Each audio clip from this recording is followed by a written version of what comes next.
Hi, welcome to another episode of Business Matters, providing you with the latest update in the areas of business, technology, and management. I'm your host, Dr. Martin Lockstrom. Let's dive in. Welcome to today's episode, where we dive into the complex world of global supply chains and the growing movement toward decoupling. In this episode, we're not just talking about disruptions caused by the pandemic or trade tensions. This time, we're exploring a chilling new factor that's reshaping supply chain strategy: the explosive vulnerabilities lurking within our own technology.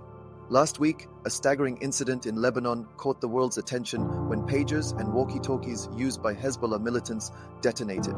The attack, suspected to be part of an advanced spy operation, raised alarm bells for an entirely different reason. It wasn't just about a tactical victory, it revealed the terrifying fragility embedded in the global supply chain. Let's break it down. Today's supply chains are mind-bogglingly complex. From the raw materials to the assembly lines, every product passes through countless stages.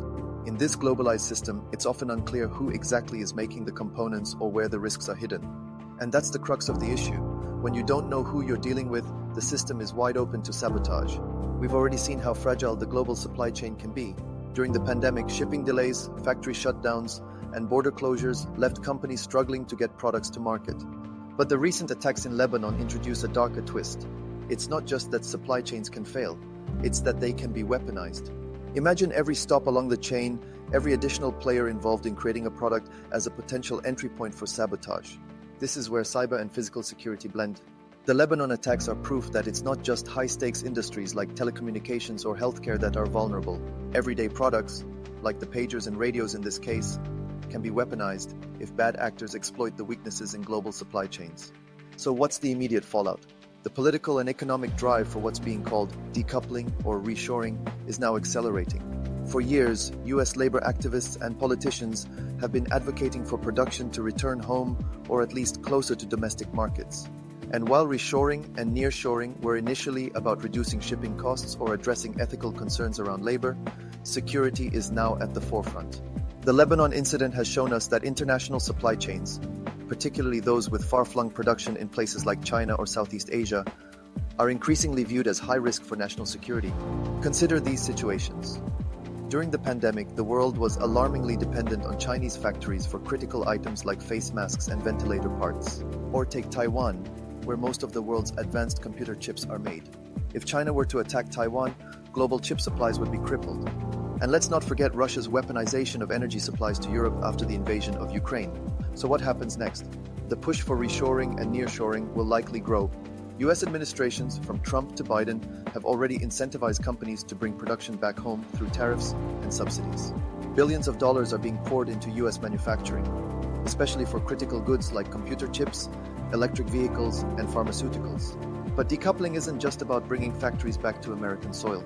It's about reducing the number of points in the supply chain where mischief, like that seen in Lebanon, can occur. The longer and more complex the chain, the more vulnerable it is. The answer? Shorter, more localized supply chains with trusted partners. However, as much as we talk about the death of globalization, it's important to remember that we can't just shut down international trade. Abandoning global supply chains entirely would be enormously expensive and disruptive. What's really happening is a reconfiguration, a tightening of those chains with a new focus on security. The implications are staggering. Companies are now asking themselves hard questions about who they're working with. Politicians are likely to push for more policies that encourage production to be concentrated in friendly countries. And as the threats grow, the lines between national security and supply chain management blur. To wrap up, the attack in Lebanon has likely changed the conversation around global supply chains for good. What was once a focus on cost and efficiency now involves deeper considerations of security, trust, and resilience. Decoupling isn't just an economic strategy anymore, it's a security imperative. Thanks for tuning into this episode. If you found this topic as chilling and thought-provoking as we did, stay with us in future episodes as we continue to explore the evolving landscape of global trade, security, and technology. Until next time, stay informed, stay secure. Take care, and bye-bye. That's all for this episode. If you like it, please subscribe to the channel and hit the like button in order to stay up to date with more awesome contents ahead. Until next time, take care. Bye-bye.